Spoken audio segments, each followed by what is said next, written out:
آپ دیکھ رہے ہیں میرا یوٹیوب اور فیس بک چینل. میرے ساتھ حضرت علامہ مفتی مصطفیٰ بیگ قادری صاحب موجود ہیں. ان سے جانیں گے کہ آج جو قادریہ جیلانی اسلامک سینٹر میں عیدین کی نمازیں پڑھی گئی ہیں اس کے حوالے سے آپ کیا فرمائیں گے؟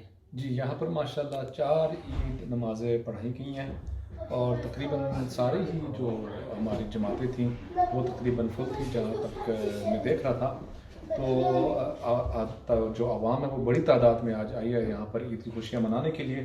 تو اکثر و بیشتر مساجد یہاں پر نے اتوار کو ہی عید کی ہے. حضرت آپ کیا میسج دیں گے ناظرین کو جو دیکھ رہے ہیں؟ دیکھیں، ہم نے آج عید کے خطبے میں ابراہیم علیہ السلام کی جو شخصیت ہے اس کو اجاگر کرنے کی کوشش کی ہے قرآن و سنت کی روشنی میں، اور جو آپ کی سیرت پاک ہے اور خاص طور پر جو سنت ابراہیمی جس کو کہا جاتا ہے قربانی کا پیغام جو ہے، قربانی کے جو مقاصد ہیں، قربانی کی جو شرعی حیثیت ہے اور اس کی جو تاریخی پس منظر ہے اس کو آج ہم نے بیان کیا ہے. تو آج جو لوگ عید منا رہے ہیں وہ حضرت ابراہیم علیہ السلام کی شخصیت کو ذہن میں رکھیں. حجاج جو عرفات میں اور انہوں نے بھی قربانی ادا کی ہے ان کو بھی یاد رکھیں. حج بیت اللہ، قربانی، یہ دونوں چیزیں جو ہیں ان کو یاد کیا جائے اور عید کی خوشیاں ساتھ ساتھ منائی جائیں. بہت شکریہ جناب مفتی صاحب، تھینک یو.